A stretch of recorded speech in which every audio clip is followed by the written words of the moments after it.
Meanwhile, at the Summers house... Hey, Scott, Emma, I just got a call from Jean. She looks like she's out on a mission. It's gonna be late, so, I don't know if this is gonna happen. Look, I think this should still happen, and I think we should take some time while Jean's not here to set some ground rules that she'll have no choice but to agree to later. Well, I mean, look, we're all having fun, together, apart, but I will say Jean's been there the whole entire time, so this feels a little weird to me, us getting busy without Jean. Guys, I really don't know. I really think we should wait for Jean to get nonsense. Look, I just want to have a little bit of fun with no red hair flying around. There has a lot of red hair. She needs to shave down there, if you know what I'm talking about. Rule number 1. Everyone must wear high heels. Wait a minute. Why do we have to wear high heels? I mean, I think I'm fine with that. Of course you are. You're fine with anything she says. All right, what's rule number 2? Rule number 2. You must be fine with anything I say. All right. Well, if I'm not, can you at least psychically make me fine with it? I can do that, gladly. Thanks. And I'm fine with it, by the way. Yeah, we get it, Scott. You're fine with everything. Jesus. Rule number 3. When Jean is not here, I insist that you refer to me as Jean. All right. Okay. I'm horny. I'm hard. I'm ready. I'm fine with that. All right, let's do this, okay? Let's begin. All right. Hey, guys. My mission's over. What's going on? Oh, bloody hell. Oh, crap.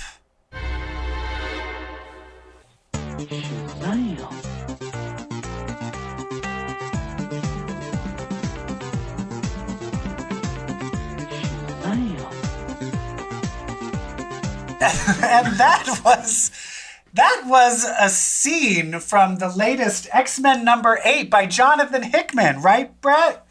That's exactly what that was. Actually, it was just what we really wanted to be in the next X-Men comic. Hey, everybody! It's episode 116 of Comic Book Queers. I'm EvilJeff, and I'm here with my lovely co-host, as always, Brett. Hi! And we were making up an X-Men comic just now. Why, Brett? Because we like to think about that 4-way sexual relationship that 4 of our favorite X-Men have. Well, and we were forced to because there were no X comics that's right. There were no X-Men, comics no released. X-Men comics this week. This is the first time in how long? Is this going to happen again? It may. I mean, we did have that. December 18th was when, 5 titles dropped. So, I guess this is the other end of that gamut. Yeah. Well, it looks like X-Men is being delayed a lot. And I think maybe the X-Men, since we're not talking about the comics, maybe they should be our hot topic for today. Well, then cue the music. What are you gonna pick? Hot topics. So, no current X titles were released, but we have learned about 2 new ones by 2 of our favorite writers. What, pray tell, are they, Brett? Well, we're going to have X Factor by Leah Williams and Children of the Atom by Vida Ayala. What else has she done? I know Vida has done... They've done Prisoner X, but I know you're going to make a face because that was part of that Age of X-Men stuff that we did. Yeah, that doesn't count. I can't count whether that's good or not because that whole concept was stupid. Yeah. You can't blame that on the writer. Right. Well, we know Leah Williams' work quite well. Yes. Vida has written. Looks like a lot of Xena comics, a lot of Magic the Gathering comics. This is her first venture into the X world, then.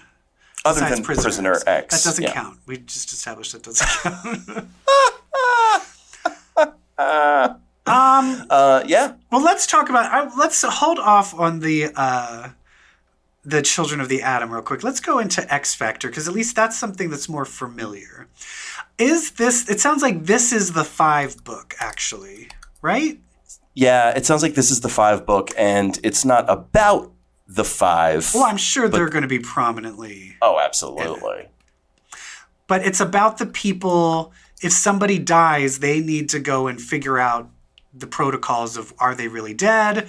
Does this person need to be resurrected? What are the protocols of all of that? And they need to make sure it's legit so they don't duplicate somebody. I am so excited for this because this is the one where I am like, there are so many juicy plot threads that you can go down with this. Because there's the other thing is, what are they going to do? Because that's the thing is, remember how they can't resurrect destiny? Yeah, no precogs. So that's the other thing is that means a blindfold probably isn't there. Right. So I'm wondering if anyone's questioning why she's not there. And what happens if someone is born or comes in with precog abilities? Do they get rid of them? Like, I'm curious as to all of that kind of stuff. Maybe it'll be handled in this. There's so much to handle around this resurrection issue. Yes. Especially it's like, what if you're just lost in space? And you're like, I think they're dead, but we don't have a body.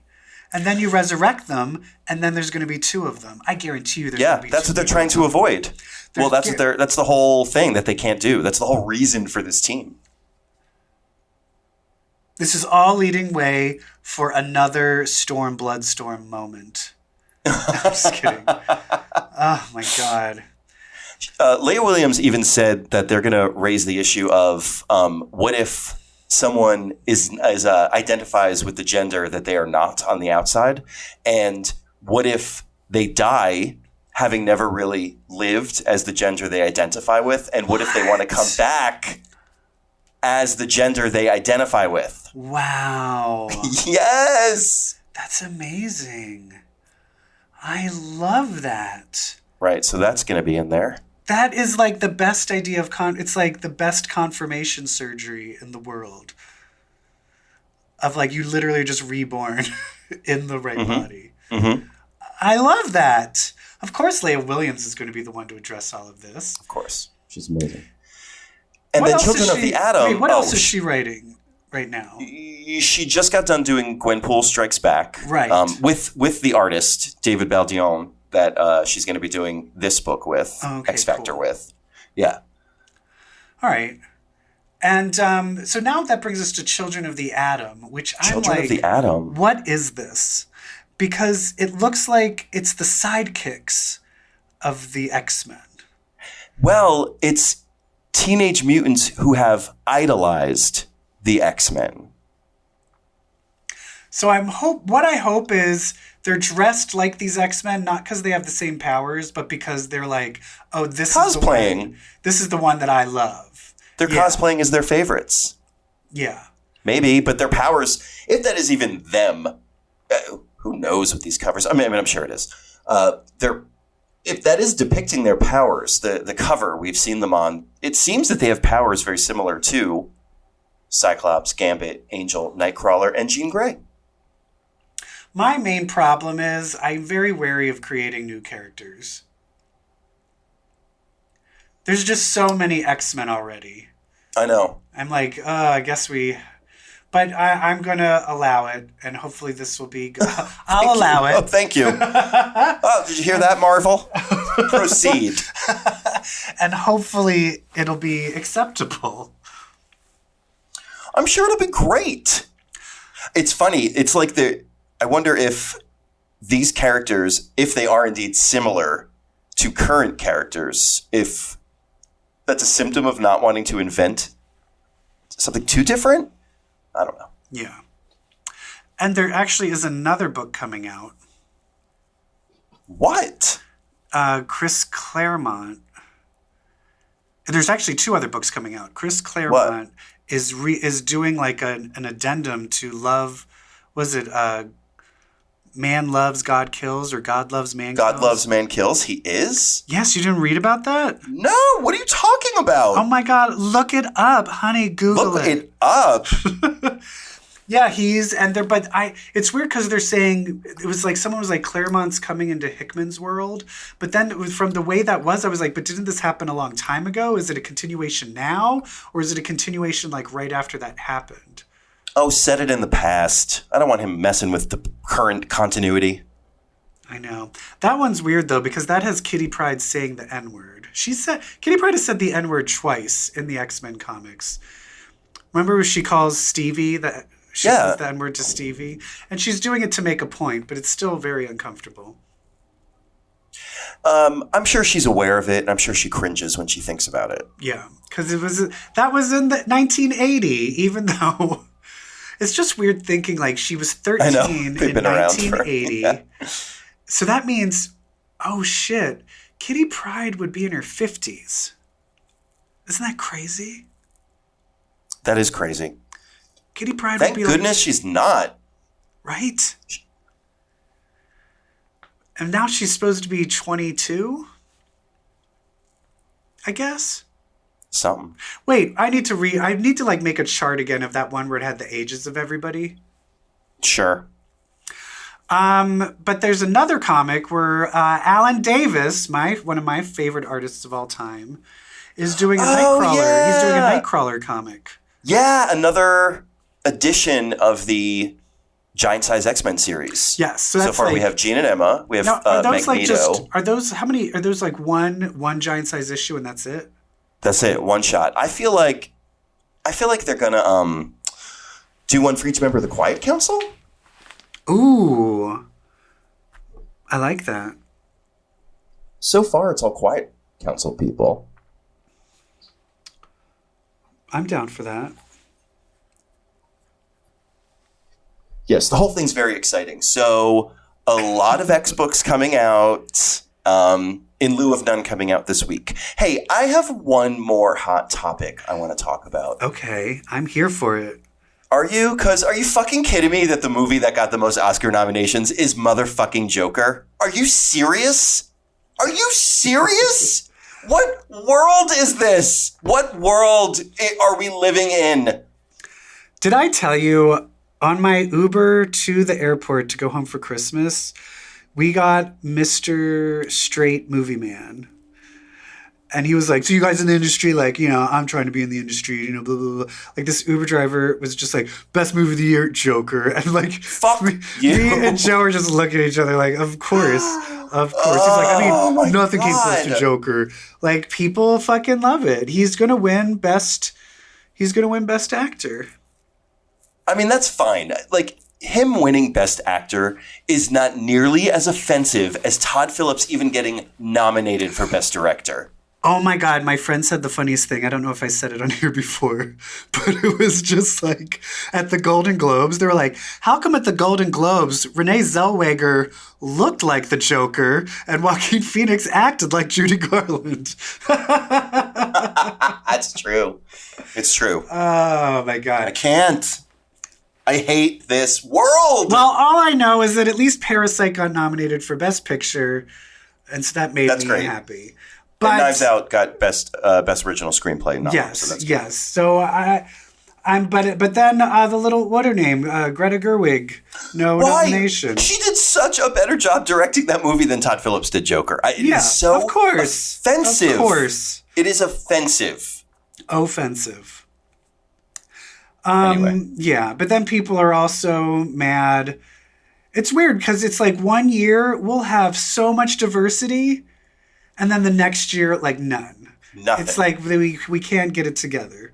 The one actor of color who got nominated for playing Harriet fucking Tubman. Yeah. Yeah. Well, that's what we need to expand the committees that do, the people that can nominate. Yeah, we need exactly. to make that more diverse. Get all these old white guys out of here. God, they suck. Ugh. Anyway. Oscars. So we're skipping Whitney. There's no Waiting to Exhale this week. Oh my God, it's so depressing. But I think Miss Janet Jackson's here for us. Right, Janet? Yeah? Hit it. What have you read for me lately? Yeah. Thank you, EvilJeff. I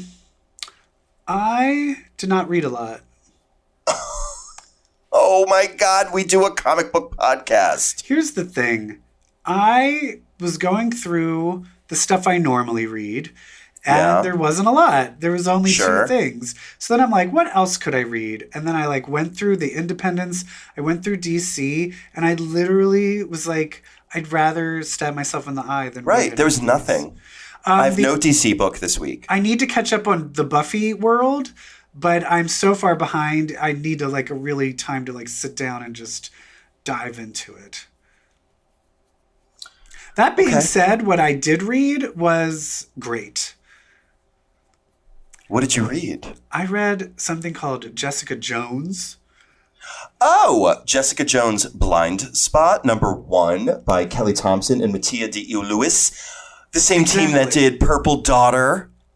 And can we stop it with just giving her... Can this just be an ongoing series? I don't know. I kind of like these Jessica Jones mysteries that keep popping up. I know they do, but I'd like another one to happen right after. I don't need months in between. You know what I mean? Because I just feel they're good. Like, even this, it's like typical standard Jessica Jones. It's very standard noirish Jessica Jones. But I love it. And I love how, because Leah Williams writes it, Kelly right? Thompson. Kelly Thompson. Jesus. I mixed them all up. Kelly Thompson wrote it, and it's so fucking good. I love it. I love it. It's great. It opens with Luke Cage and Jessica. No, it opens with Jessica. Clearly a scene that takes place later on in the story. It starts with where she's tied to a pole. The person who tied her up is facing her, but we don't see who it is. She's kind of looking at the camera. And she's been dressed in a Ms. Marvel costume. That's so like weird. old Carol, Ms. Marvel. Yeah. It's super weird. And then we cut to where the story began, and she finds a dead body in her office. It is somebody who came to her 6 years prior and it resulted in a cold case. It's this woman who asked for her help, and the case went cold. And she 6 went years missing, ago. She never followed up. She went missing. So she winds up dead in Jessica's office when Jessica keys into her office. And immediately the cops show up and arrest Jessica, thinking she murdered that woman in her office. The whole thing stinks like a setup. It does. And that's where I was like, did these cops, like, if you get a call being like, hey, I think someone's killing somebody, and then you walk in as someone is like looking at a body, I don't know. It just seems like you wouldn't even think for maybe a second that the person calling is the killer setting them up. Oh, like the cops are in on it. Oh, you think the cops are in on it? I just thought they Classic were stupid. case of I thought they were just affairs. stupid. No, they probably are just stupid. Okay. I don't know. Maybe the one with the neck tattoo. He might be in on it. He was kind of sexy. He's kind of sexy. I also love that they were Sherlock Holmesing her. Has she done this before in the comics? Where she what do you looks mean? at... And the new Sherlock... Did you ever watch the new Sherlock Holmes with the Benedict Cumberbatch? Sure. Where he suddenly would look at every little minute detail and then gather the information. Yeah. They were doing that with her. Where she was... Has she done that before? She did that in Purple Daughter. Yeah. In Purple Daughter. Okay. I love that. So cool. Little Polaroids around things in the scene that she notices. It's great. It's great. It's a great book. I'm so excited. And is Emma Frost going to show up? Well, she fucking better. She better. Although, is she too busy in the mutant world? I know. Oh, Krakoa. But she gets shot in the head. Bullet through her head. She gets shot in the head. Has that ever happened before? Like, how's she going to come back from that? She can't. What? And she obviously has come back from it because the opening of the story takes place later in the story, and she's fine. She's dressed up in a Carol Danvers costume. Alive. Right. You know what I think would be interesting, now that I'm just thinking of this, of the X-Men, they could sell to the highest bidder for maybe, all right, for $10 million, we will take your DNA and we will add you to the update, the brain update. So just in case you die, even if you're not a mutant, for $10 million, we'll resurrect you. Wouldn't that be a good money-making thing? That would, but it seems highly unethical. True. Or they could at least do it for Captain America, Tony Stark. Yeah. People that we can't have die. Can you imagine Lord if they knows changed Tony it Stark. where no character in the Marvel Universe could die? That would be so boring. That would suck. What a good segue into me reading about Valkyrie in Valkyrie number 7. Why, did somebody die? No, but somebody is dying. Death. Hela? Death is sick. No, like the more traditional goddess of death from Marvel, like the skeleton lady in the robe. Oh, well, who's Hela then? She's like the Norse goddess of death. Well, I'm talking about the Marvel Universe embodiment of death. Like she's up there with like eternity and ego. But why is it? But I feel as Valkyrie is Norse. Why are we not dealing? Is Hela involved at all in this? Hela's more like a queen of hell. She's not the embodiment of death. She's not like the symbolic. She doesn't control whether or not people can die or not. She's not so just the concept of death. So this concept of death is dying. Does that mean no one can die? If she dies? Correct. No, that's correct. And it's a big debate. Oh, whether they should allow this to happen. Right. Who's on which side? She's got this team of super medics. So she's got Doctor Strange, and she's got Excalibur, Faiza Hussein, and she's got this character called Cardiac and this character called Mannequin, who's a mutant who used to be on Beta Flight. And Cardiac is the one, I forget his background, that's like, we have to let her die. Imagine a world without death. And it's ultimately Jane Foster Valkyrie that's like, no, we have to let things die. I have to let my husband and son die like they did in a car accident back in the day. I have to let that happen. Oh my God, she's kind of like, hey, if my fucking kid died, then all of your fucking kids have to die. Then all of your fucking kids have to too. What a fucking sour grapes. Yeah, she's so sour grapes. It's good. I mean, it's still... what I don't understand is, Jesus, you've got Jason Aaron and Al Ewing, like arguably two of like the biggest comic book writers working together on this Valkyrie book. I just feel like they're really trying to push this book. It's really good. Should I read it? I think you'd enjoy it. I just don't like Jane Foster.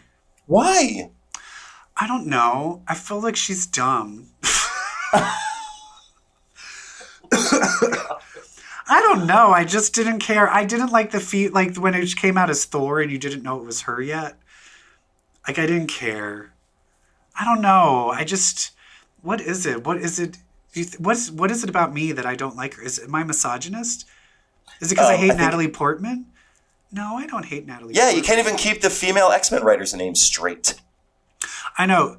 Kelly Thompson. Leah Thompson and Leah Williams. She was in Back to the Future.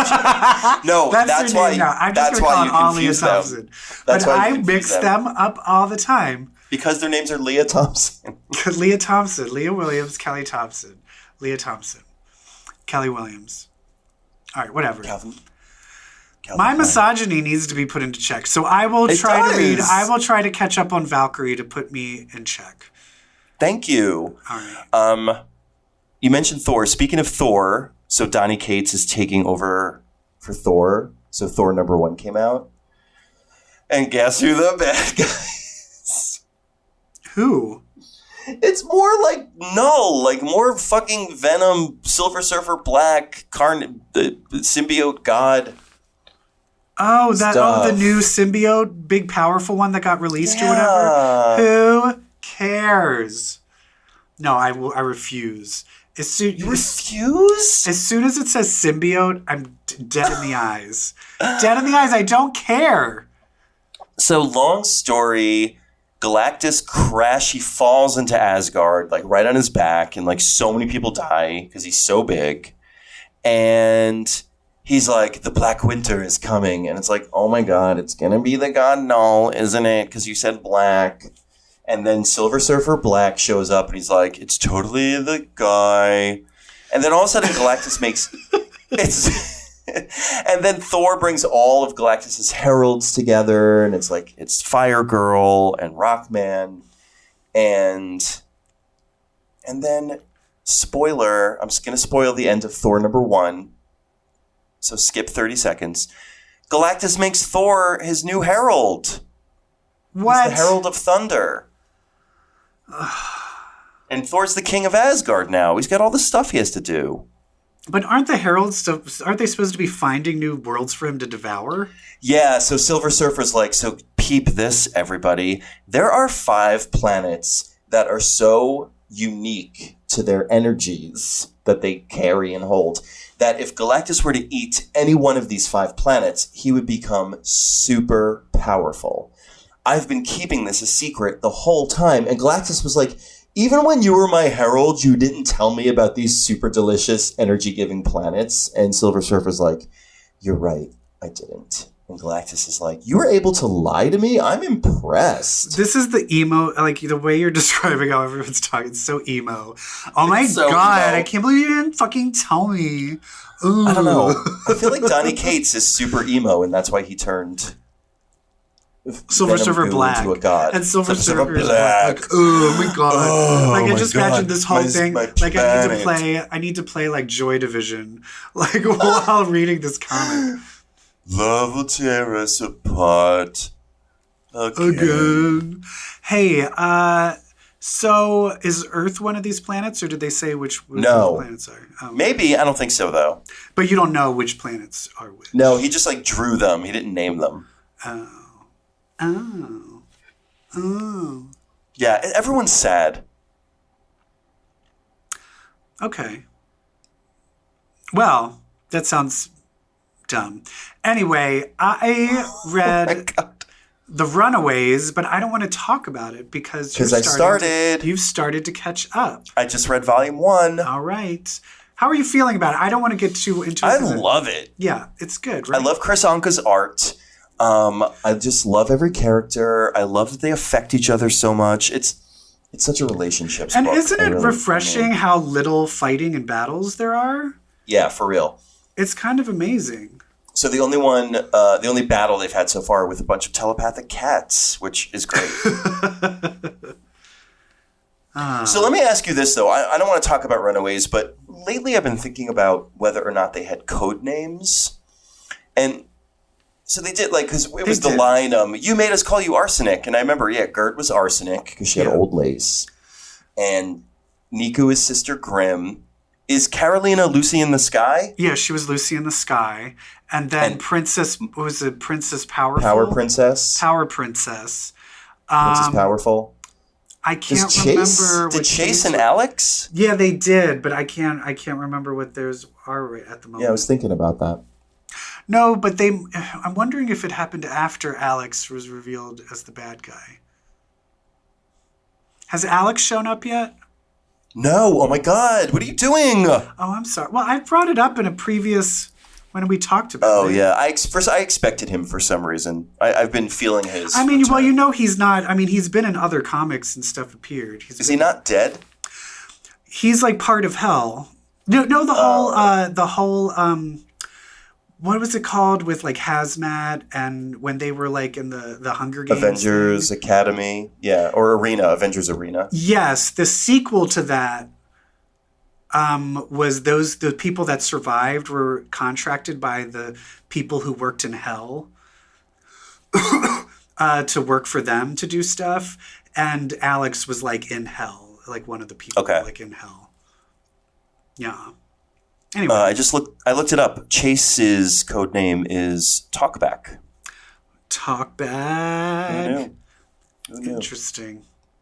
I remember that now. Yes, I remember it well. But I will say right now, the latest run, it's going in it's weird. It's actually just going in a very it's just kind of sad. Don't tell me. I'm not telling you anything, but it's just kind of sad, but which is kind of just refreshing. I like it. I think that covers comics. Let's get critical. Let's get Critical. So, well, should we start with the thing that we love the most at the end or the beginning? Let's save it for the end. Let's headline it. All right. Well, Brett. Oh, Jeff. We have had many a discussion on the show about a show called The Mandalorian. Yes. And I finally finished it. You did finish The Mandalorian. Let's talk about The Mandalorian like everyone did 4 months ago. 4 months ago. It's just been a month, right? Yeah. I will say, ironically, it started getting good at the episode after I stopped watching it. Oh, look at that. Which one was that? I stopped watching it right before the Amy Sedaris episode. So then I'm watching, I'm like, fucking Amy Sedaris. Amazing. I will say, here's the problem, is each episode in of itself is good, but when you binge watch it, it becomes problematic. It's flat, right? Well, this is the problem, is it's just like, here's this new group of people, but there's a double cross. Because then if it was one episode, you'd be like, oh, a double cross. But at the end, after the third one, you're like, and then he's going to double cross him. Mm-hmm. Like, it just gets kind of monotonous of how many, like, he's like, all right, I'll trust you. And I'm like, why? Right. Why are you doing this? They're going to double cross you. Except for, what's her name? The She-Hulk? The lady, yeah, She-Hulk from Deadpool. People are petitioning for her to be the She-Hulk in the Marvel series. I mean, I think she should. She's not the best actress, but she's pretty charming. Yeah, I think she's charming. She's good. I like her. But, yeah, and then Baby Yoda always comes at the last minute for a Jedi Force save. Yes. How about when the actress's name is Gina Carano, and her character's name, I forget. I used to know it. Talk back. So it's talk back. She was a fighter, you know. She's a real life fighter. She was a wrestler, right? Wasn't she on the WWE or something?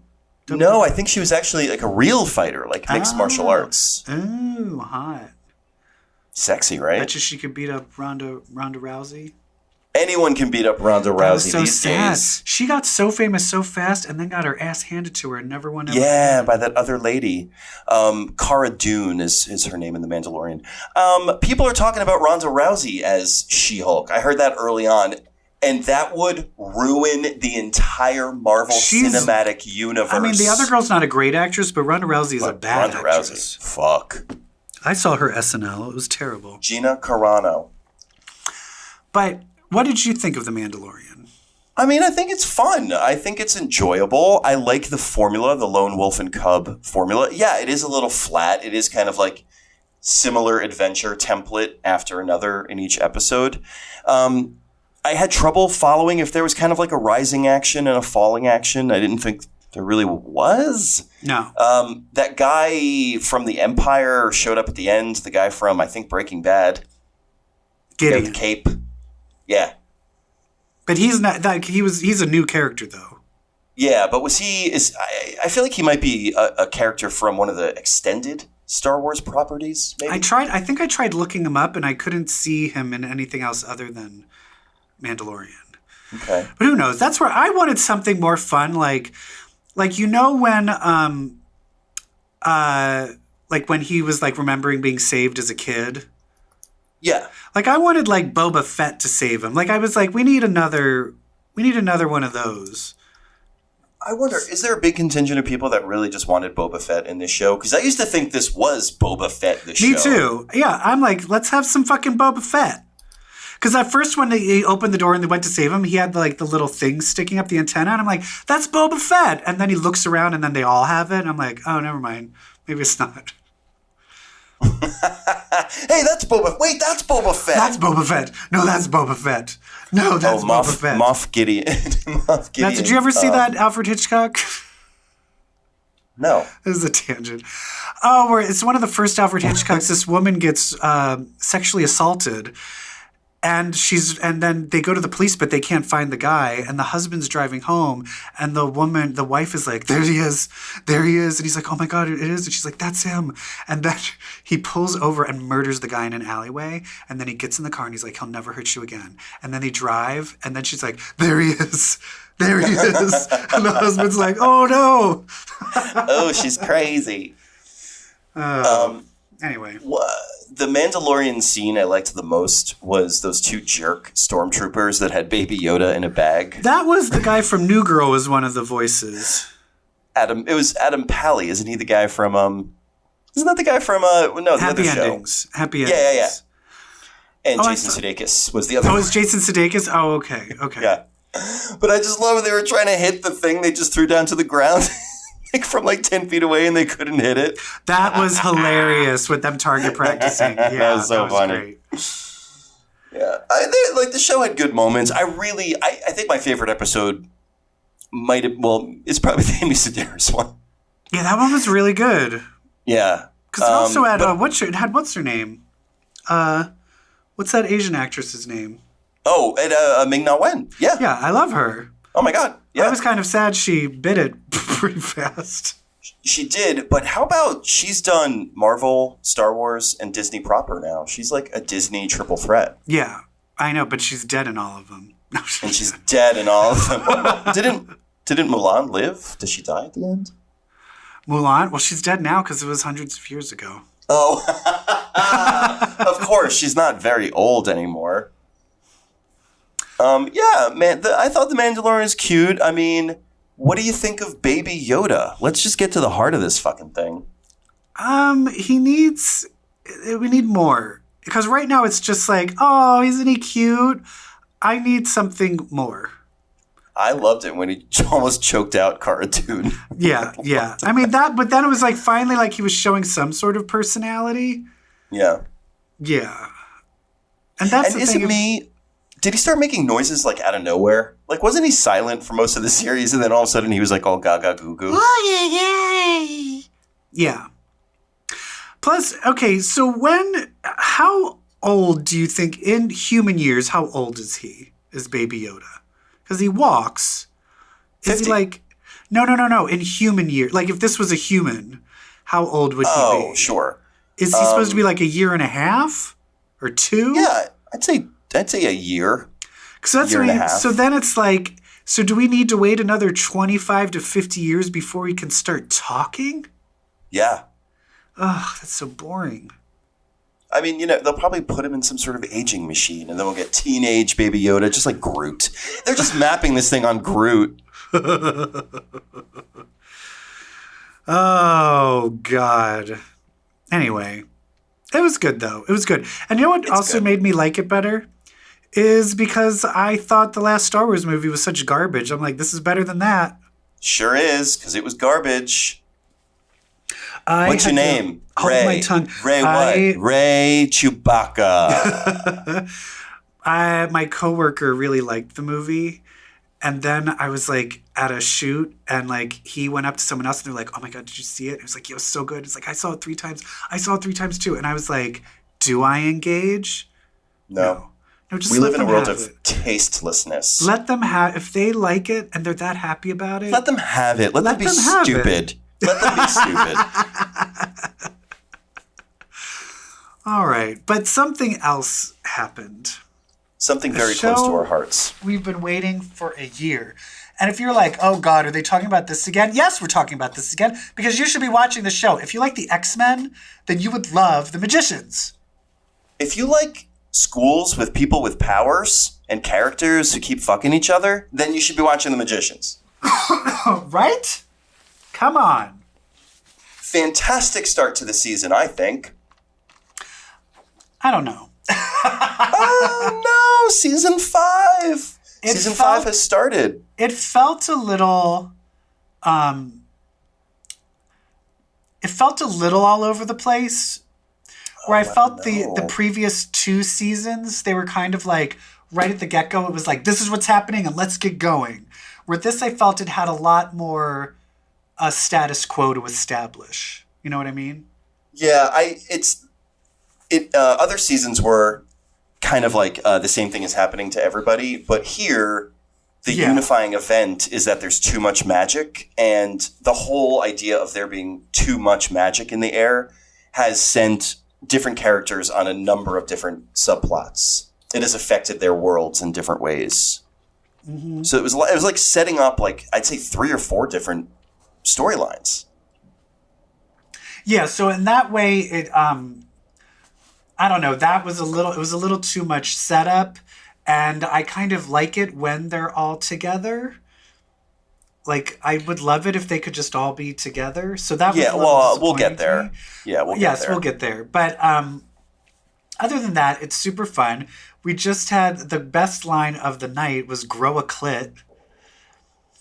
From grow a Margot. clit already, would you? He's like, I would if I could. Bitch, I would if I could. A lot of Elliot and Margot. So their plot line is that because of the magic surge, when they traveled to Fillory, it actually pushed them 300 years into the future. And they found out that 300 years ago, in this timeline, Fen and Josh are Margot's executed. love, were executed, were beheaded. And Fillory is now under the reign of the Dark King. It has been for centuries. The Dark King is who had them killed. Now, I have to feel that the Dark King is a character we've seen before. Don't you think? I would have to think so, yeah. I feel like that's why they're not saying who it is, because it's someone we already know. Here's my guess. Oh, you have a guess already. Okay. Yes, Todd. Oh, yes! Because where is Todd? Oh my god, that would be great! Yeah, that'd be great. Todd, the character that's always kind of there, but never doing anything. But always harmless. Harmless Todd. Sexy Todd. Love it. Meanwhile, we have, what's her name, Kate? Katie. Katie is the head of the Hedge Witches. She's like Storm and the Morlocks. She's all of a sudden in charge of the Hedge Witches, which are pretty much the Morlocks.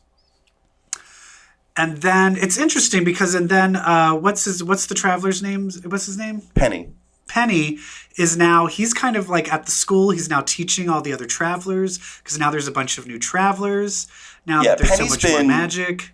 Penny's been like Wolverine in the X-Men. Like, Penny's the one who's like, I hate kids. And he's like, well, now because of all the magic, there's all these different travelers. You're the only traveler we know, so you have to teach them, even though you hate kids. But then one of the kids turned out to be a little weird. Yeah, and but it sounded like, it was more like she was connecting to something on that weird planet he took him to. Yeah. Yeah, I thought he was just going to disappear and then leave them all there on that planet to die. No, yeah, she has some sort of like phoenix in her head. Do you think it was just in her head, or was it on that planet and then she was hearing it? I think something is like using her as a conduit. Okay, yeah. Anyway, but I like the idea that Penny's at the school, Alice is at the library. Well, I love that the school has also blown up. Like it has. It's like NYU now. He goes. It might as well be a state school. There's so many people here now. It's great. I love that. Yeah, Alice is at the library. Kate is with the Hedge Witches. Margot and what's his name and Faggot are at the are at Fillory. And then that leaves Julia kind of like, I don't know what to do. Yeah, she's saddest over... Well, her and Alice are both very sad over Quentin's fate. But I guess that's the thing. Does she have his powers? She doesn't necessarily have his powers, but she was able to tap back into magic because she experienced such deep pain over But here's death. what I think she has his powers. Because what is the first thing that she did? She did the cards. Yeah. Which is what he did. And she said, no, I need something small. I need something small to fix. I need something small to fix. Mending. Oh, yeah. Which is what his powers are. I think she has his exact powers. She might have his exact powers. Yeah. But then there's that scene with that pig being like, so who is a that? Fillory he's from Fillory. He's like a pig version of Benjamin Franklin, seemingly. And he comes to Earth. He comes to Julia's house looking for Quentin because he needs to bestow a quest to avoid an apocalypse. But when he realizes that Quentin's dead, he refuses to bestow the quest to Julia because she's a woman. Yeah. And that was the one that was kind of teased months ago, that scene. Yeah.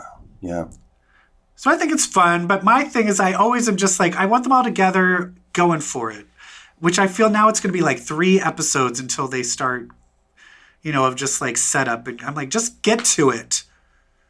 Or have 20 episodes. But don't waste my 3 episodes if you're just getting to it. They're probably going to only have like 10 episodes. Yeah.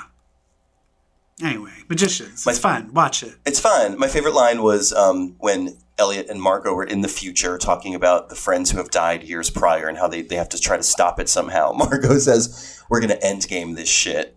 Oh, yeah. And he's like, when do you have the time to see Avengers? And he's like, when do you have the time to go see Endgame?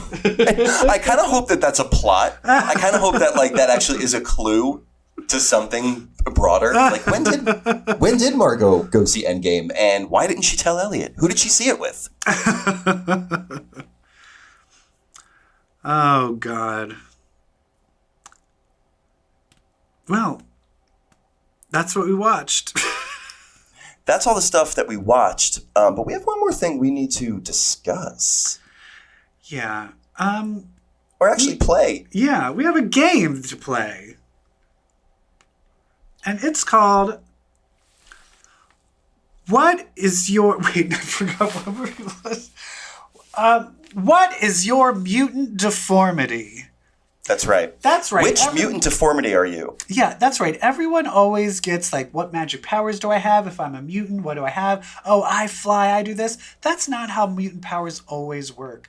We have people that turn into shark girl, the girl that like sneezes snot. Sometimes, or you have gills, or you have scales. A lot of times your mutant powers make you gross. And so we're going to play, we're going to take a quiz. And each of us are going to take this quiz, and we're going to find out, each of us, which mutant deformity are you? Woohoo! All right, so it's 5 questions.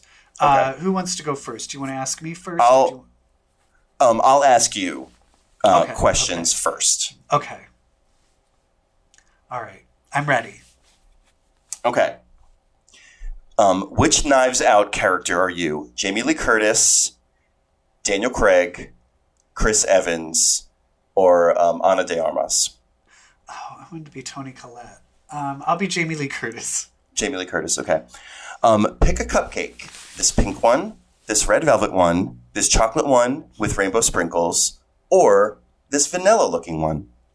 The vanilla one. Okay. Which Herald of Galactus are you? Thor, Silver Surfer, Frankie Ray Nova, or Dazzler from that one time? Dazzler from that one time. Okay. Which famous scandal are you? Megxit, Fox News sexual harassment, Lorena Bobbitt, or the college admissions scandal? Lorena Bobbitt.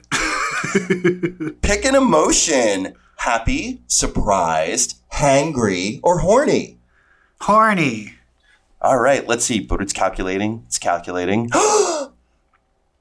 You have big hands. Super big hands. Like your hands are really big. My God. Do they grow big or do they just stay big the whole time? No, they're always big, but you can see the future in them. Like my love lines or like the actual, like I see pictures of the future? You see actual pictures. Your love lines actually can morph into line drawings that tell you what the immediate future is going to behold. Don't tell Moira. Oh, God. All right. Well, it sounds good. Okay. All right, do me.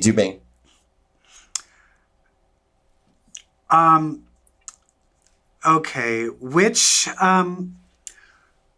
All right, let me see. Which question do I want to ask you first? Okay. What do you want to eat for dinner? Mac and cheese, pizza, sushi, or nothing? I'm fat. Sushi. Sushi. Okay. Which politician are you? Mitch McConnell, Elizabeth Warren, Joe Biden, or Mike Pence? Elizabeth Warren. Good choice. What song would you want playing at your funeral? God is a DJ by Pink. That Crash Test Dummy song. Mm-hmm.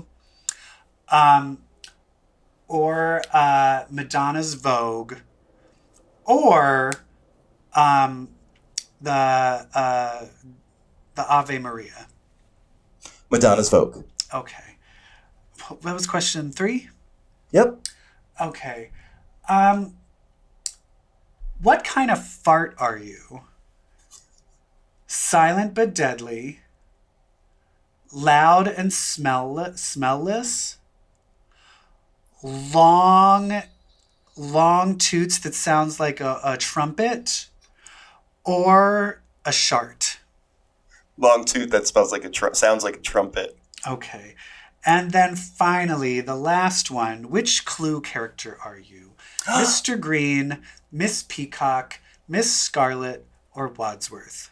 Miss Scarlet. Okay. Let me calculate this out. All right. Okay. Oh, it looks like we actually have similar powers, but different forms. You also can see the future, but yours is by pooping in the toilet. Where people can do tea leaves, you actually have constant IBS. And whenever someone speaks to you, you automatically shit. And when you look at the toilet or the poop stains in your underwear, you can read their future. Cool. So what's my deformity? Your deformity is you have constant IBS. Okay. You basically have my life right now. Oh. And you have a fat ass. Thank you. All right. Well. All right. That's going to be... Can you imagine if that was our comic, if we're like two fortune tellers, me with big hands and you just shitting? Out of my fat ass. Big hands and fat ass. The crime-solving team. Oh. Excellent. All right. Well, I'm going to waddle my fat ass over to the other room now that we're done recording. Yeah, fuck that. I'm going to tell the future, and the future I see is the end of this goddamn episode. Well, thank you, everybody, for ending this goddamn episode with us. Listen, we would be so thankful if during one of the happier times of you listening to us, you broke out a computer and wrote us a review about how much you enjoy the show and give us 5 glistening stars. Ooh, yeah, star us. And then hit that subscribe button if you haven't already. And tell your friends to listen, subscribe, have a listening party. Oh, God. Could you imagine? That sounds awful. That sounds incredible. Listen, I don't know who you are. I don't know who needs to hear this. But if you read comics, well, that makes you queer. Bye. Bye. Smile.